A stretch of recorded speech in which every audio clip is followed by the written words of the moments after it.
ये तो आज प्रोग्रामिंग लैंग्वेज के बारे में जानेंगे। तो प्रोग्रामिंग लैंग्वेज क्या है? ये दो प्रकार की है, एक लो लेवल लैंग्वेज और एक हाई लेवल लैंग्वेज। ठीक है।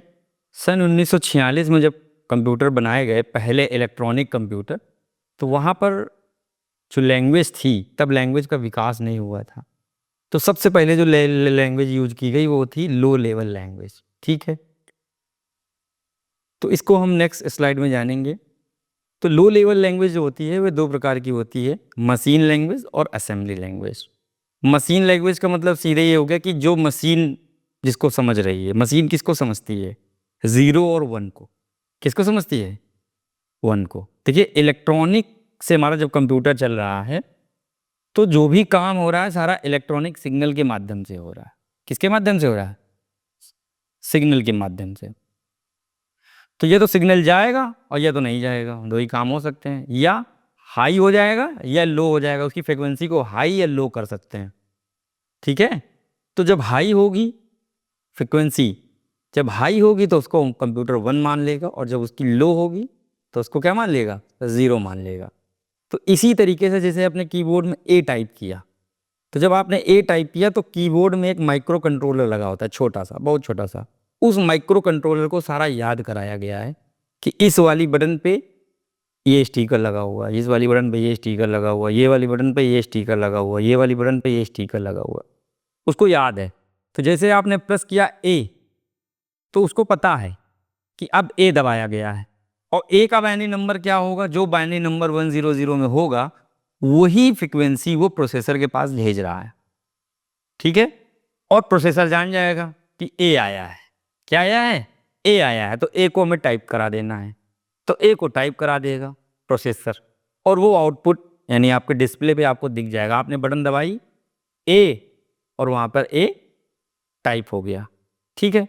तो इस तरह से काम करता है। लेकिन पहले के समय में ये चीज़ें नहीं थी, तो डायरेक्टली हमको बाइनरी नंबर ही टाइप करने पड़ते थे। ठीक है। धीरे धीरे विकास हुआ, ऐसे हम समझते हैं। ठीक है। तो अभी फिगर में आप देख सकते हैं कि मशीन लैंग्वेज है, असेंबली लैंग्वेज है, इस तरह से काम करता है। और जो भी मैंने बात बताई कि कीबोर्ड में, ये तो बाद में क्या होता है कि ये लैंग्वेजेस होती हैं।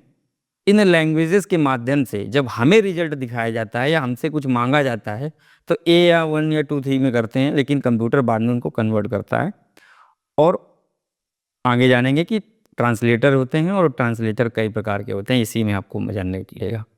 अभी मैंने वही बताया कि मशीनी लैंग्वेज क्या है। मशीन की वह भाषा जिसमें ज़ीरो और वन दोनों का प्रयोग होता है। ये कंप्यूटर की आधारभूत भाषा होती है, जिसे कंप्यूटर सीधे सीधे समझ लेता है। मशीन भाषा बाइनरी कोड में लिखी जाती है।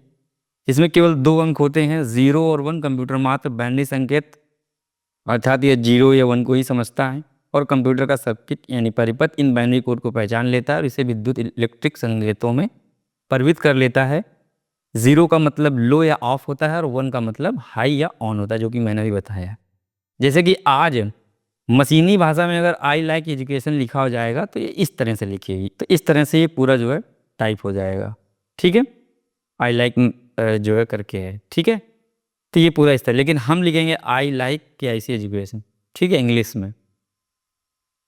तो पहले के ज़माने में जो कंप्यूटर बने वो ऐसे ही टाइपिंग होती थी। ठीक है। उसके बाद में क्या हुआ कि देखिए, बाइनरी समझना बड़ा मुश्किल काम था। ठीक है। बाइनरी समझना बड़ा मुश्किल काम है। किसके लिए? इंसानों के लिए। किसके लिए? इंसानों के लिए। तो उन्होंने क्या किया कि क्या भाई इससे काम नहीं चले, तो उन्होंने थोड़ा सा उसमें चेंजेस कर दिए, ज़रा से चेंजेस कर दिए। और जब वो चेंजेस कर दिए तो उसका नाम बदल गया। उसका नाम क्या हो गया? Assembly language. लेकिन वो थी उसी लेवल की लैंग्वेज, और थोड़ा सा चेंज हुआ। उसमें क्या किया गया?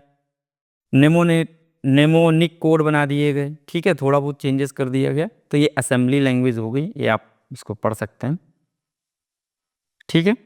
और उसके बाद में आए असेंबलर। अभी मैंने आपको बात किया था ट्रांसलेटर का, कि आपने जैसे ही ए टाइप किया है तो इसको बीच में एक सॉफ्टवेयर होता है, सिस्टम सॉफ्टवेयर, जिसको ट्रांसलेटर कहते हैं, और वही ट्रांसलेट कर रहा होता है। आपने ए टाइप किया, ए को कन्वर्ट कर दिया किस में? इलेक्ट्रॉनिक सिग्नल में, यानी बाइनरी में कर दिया, और बाइनरी वो इलेक्ट्रॉनिक सिग्नल पहुंच गए। फिर रिजल्ट भी प्रोसेसर ने आपको उसी में दिया, बाइनरी में ही देगा। लेकिन हमारे समझने के लिए इसको फिर से ट्रांसलेट कर दिया गया। तो ट्रांसलेटर 3 प्रकार के होते हैं, assemble, assembler, compiler and interpreter. आज भी इंटरप्रेटर काम करते हैं, ये सबसे लेटेस्ट है, ठीक है। जैसे कि मोदी जी जब जाएंगे, रूस जाएंगे मोदी जी, तो जब रूस जाएंगे तो वहाँ पर इंटरप्रेटर होते हैं जो कि हिंदी या इंग्लिश में बोलेंगे तो उसको वो रूसी भाषा में कन्वर्ट करेंगे, या जब पुतिन साहब बोलेंगे तो पुतिन की आवाज़ को इंटरप्रेटर करके इंग्लिश में किया जाएगा। कहा जाता है कि रूस के जो राष्ट्रपति हैं पुतिन साहब, वो हमेशा रूसी ही बोलते हैं, वो कहीं भी क्या, वो इससे चाहे इंग्लिश बोलें, लेकिन जब किसी देश में जाएंगे तो रूसी ही बोलेंगे। जी, अगला आदमी समझ पाया। उनको अपने देश की भाषा को प्रमोट करना है, इसलिए वो अपनी सुविधा के हिसाब से चलेंगे, ना कि तुम्हारी सुविधा के हिसाब से, क्योंकि वो राष्ट्रपति हैं, देश के कोई राष्ट्रपति हैं, कैसे कोई जानेगा रूसी भाषा है ना। तो ये चीज़ होती है। ऐसे ही मोदी जी जब जाते हैं तो ये भी हिंदी में बात करते हैं, आपने देखा होगा, कहीं भी जाते हैं तो हिंदी में बात करते हैं, है ना। भले वो इनको इंग्लिश आती है, वो समझ लेते हैं, लेकिन मोस्टली वो हिंदी में ही बात करेंगे। कोई भी देश का राष्ट्राध्यक्ष ऐसा करता ही करता है। तो उसकी अगर भाषा को, लैंग्वेज को चेंज करने वाले लोग हैं तो उसको इंटरप्रेटर कहा जाता है, और ये लोग साथ में लेके जाते हैं, समझ गए। जैसे कि आप ताजमहल जाएंगे, ताजमहल में आपके लिए तो कोई दिक्कत नहीं है, जब फॉरेनर आएंगे, जब यहाँ विदेशी लोग आएंगे, तो वो लोग, जब विदेशी लोग यहाँ पे आएंगे तो वहाँ पे गाइड मिल जाते हैं उनको। तो कोई अंग्रेज आया हुआ है तो वहाँ पे अंग्रेजी बोलने वाले, तो वो लोग गाइड को ढूंढते हैं पहले, क्योंकि वे अपनी भाषा में अगर दुकान से सामान मांग रहे हैं तो वो सामान हो सकता है उनको ना मिले, तो गाइड की जरूरत पड़ती है कि नहीं पड़ती है। इसी तरीके से हमारे कंप्यूटर में भी इंटरप्रेटर होता है, जो कि हमारी लैंग्वेज को कन्वर्ट करके किसमें बनाता है, मशीन लैंग्वेज में। मशीन लैंग्वेज क्या होती है, बाइनरी लैंग्वेज।